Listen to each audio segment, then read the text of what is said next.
안녕하십니까. 화요일 아침 여수 MBC 뉴스투데이입니다. 목포 등 전남 지역에서 열리는 전국체육대회가 이제 4개월여 앞으로 다가왔습니다. 메인 스타디움 건설 등은 순조롭게 진행되고 있지만 목포 지역의 숙박 문제 해결이 녹록지 않아 대책 마련이 필요한 실정입니다. 김윤 기자가 취재했습니다.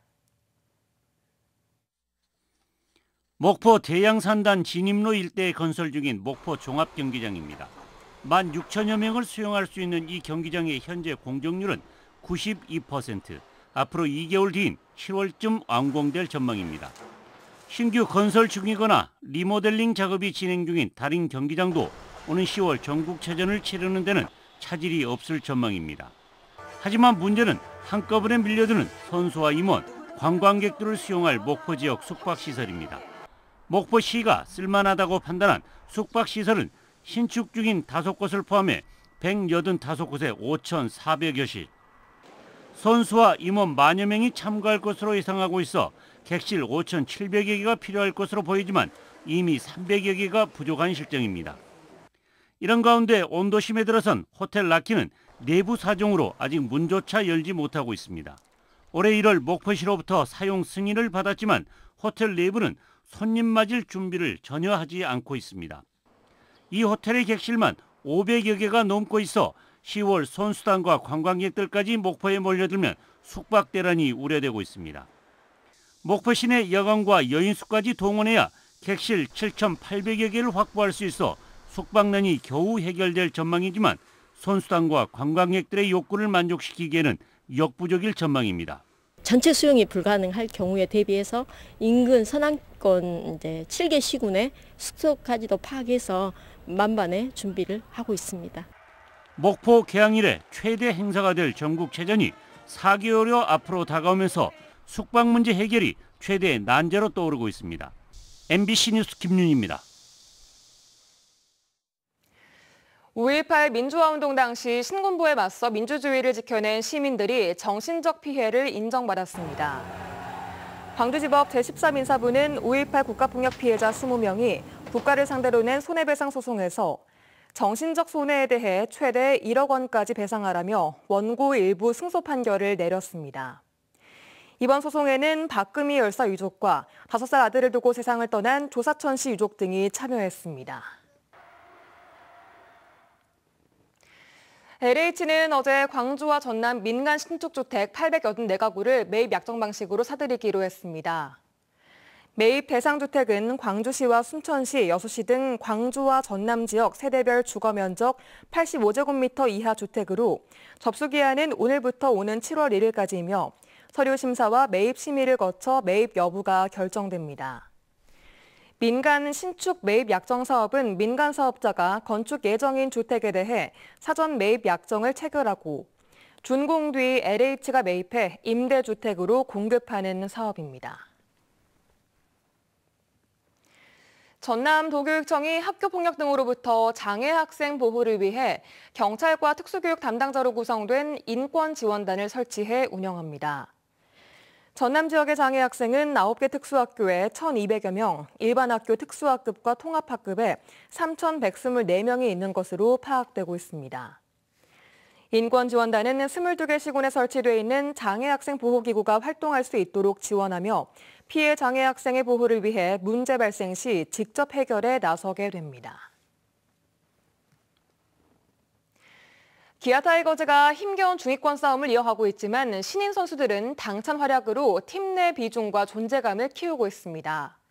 양현종 선수는 162승을 거둬 역대 최다승 2위에 등극했습니다. 한신고 기자의 보도입니다.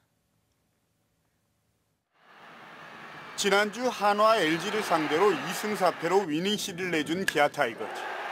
중요한 순간에 나온 실책에 발목이 잡혔습니다. 지난 28일 하루에만 4개의 실책을 남발했고 한화전에서도 초반 실책으로 기세를 내주면서 상승세가 꺾였습니다. 기아의 대투수이자 꾸준함의 대명사 양현종 선수는 162승으로 KBO 통산 다승 단독 2위로 올라섰습니다. 앞으로 4승만 보태면 양현종 선수는 역대 선발승에서 은퇴한 송진우를 넘어 1위로 우뚝 서게 되고 이닝 부문에서도 2212이닝으로 역대 3위에 자리 잡는 등 프로야구 역사에 한 획을 긋고 있습니다. 기아의 신인 윤영철과 2년차 최지민은 인상적인 활약으로 신인왕 경쟁에 본격적으로 뛰어들었습니다. 신인으로 5선발을 아까챈 윤영철은 이번 달 4경기에서 모두 5이닝 이상을 던지면서 2승, 평균 자책점 3.15로 기아의 시즌 초반 버티기 행보에 힘을 보태고 있습니다. 특히 필승 개투진으로 자리를 잡은 최지민은 17경기 연속 무실점 행진에다가 평균 자책점 1점대의 압도적인 피칭으로 팀 승리에 버팀목 역할을 톡톡히 하고 있습니다. 치열한 중위권 다툼을 하고 있는 기아는 이번 주 KT와 롯데를 상대로 상위권 도약을 위한 승수 쌓기에 나섭니다. MBC 뉴스 한신구입니다. 만 0세에서 2세 이하 어린아이를 돌보는 가정 어린이집 폐원이 빨라지고 있습니다. 인구 감소로 이런 소규모 가정 어린이집의 원화 모집이 점점 더 어려워지고 있기 때문인데요. 유민호 기자가 취재했습니다. 아파트 1층에 자리한 한 가정 어린이집입니다. 간판은 그대로 걸렸지만 아이 소리는 들리지 않습니다. 경력 25년 차 보살핀 아이들이 이제 대학생이 됐다는 베테랑 원장은 고심 끝에 석 달 전 폐원 신고를 했습니다. 지속된 원화 감소와 코로나19 여파를 견디지 못한 겁니다. 20명에서 이제 급속도로 11명 그렇게 떨어지고 7명, 최근에 4명 그렇게 떨어졌죠. 여기 구도심이다 보니까 아이들이 더 원화 모집이 안 된 상태였고. 가뜩이나 아이 뛰노는 걸 보기 어렵다는 원도심. 문을 닫던 날 주민들도 함께 짐을 정리하며 아쉽고 고맙단 말을 건넸습니다. 예, 아쉽죠. 예. 어린 아이들을 보면서 힘을 얻고 또 이렇게 인사도 하고 막 안녕하세요 막 그런 얘기도 하고 그랬는데. 올해 광양에서 어린이집 5곳이 폐원했는데 모두 가정 어린이집입니다.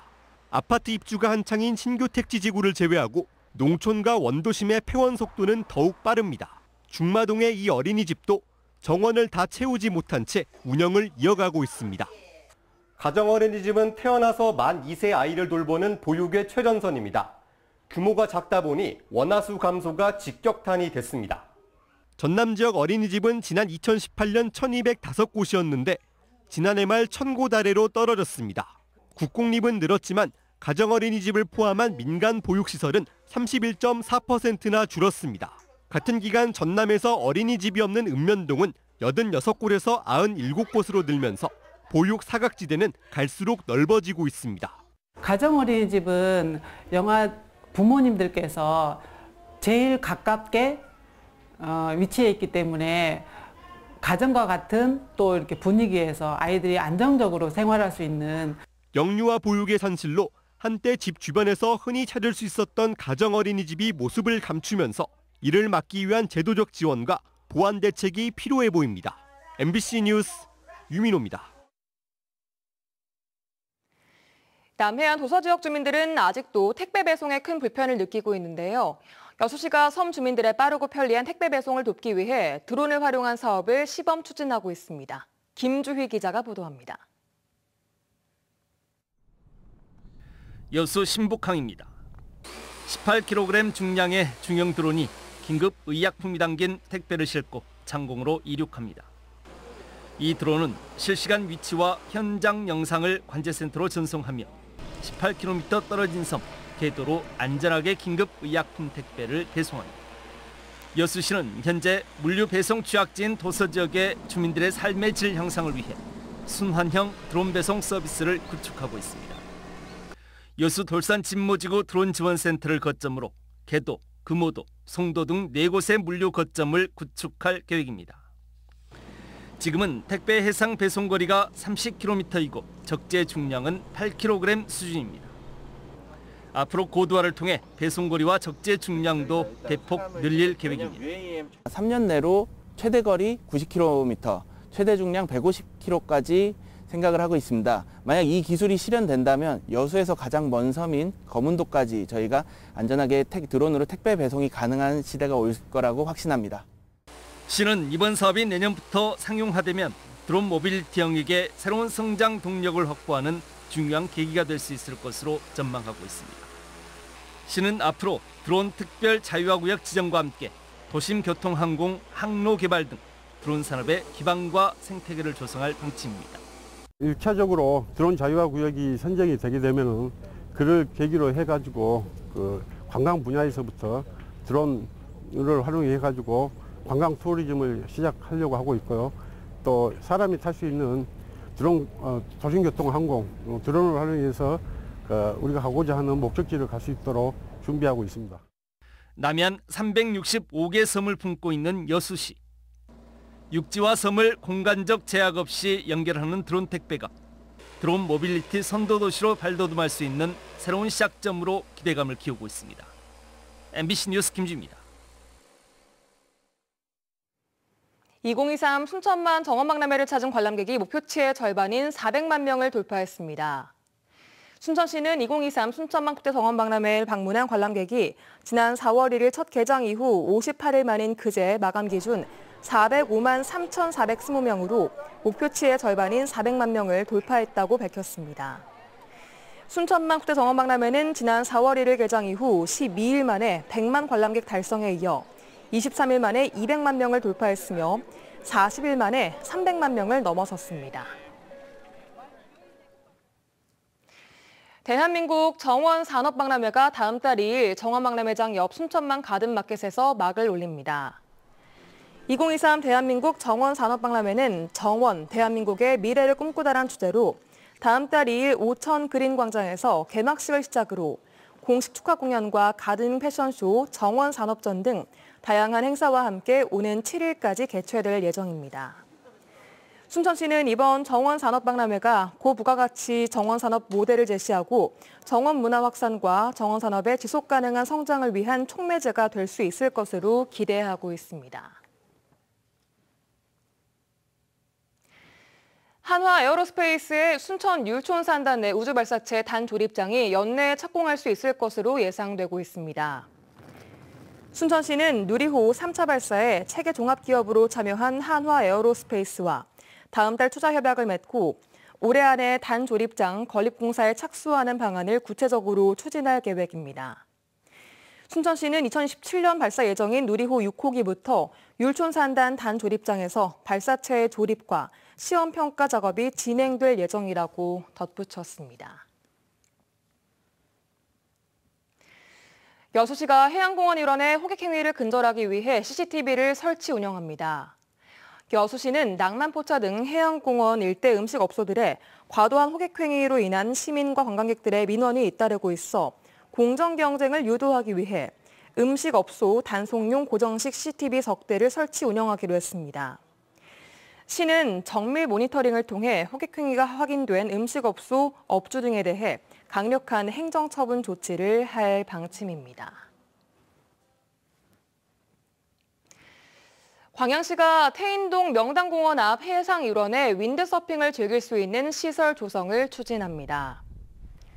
광양시는 완만한 수역을 갖춘 태인동 명당공원 앞 해상이 남해안 윈드서핑의 최적지로 판단된다며 공유수면 점용 허가, 공원 조성 계획 변경, 시설 개보수 등 윈드서핑 시설 조성을 위한 구체적인 추진 계획을 수립 추진할 방침입니다.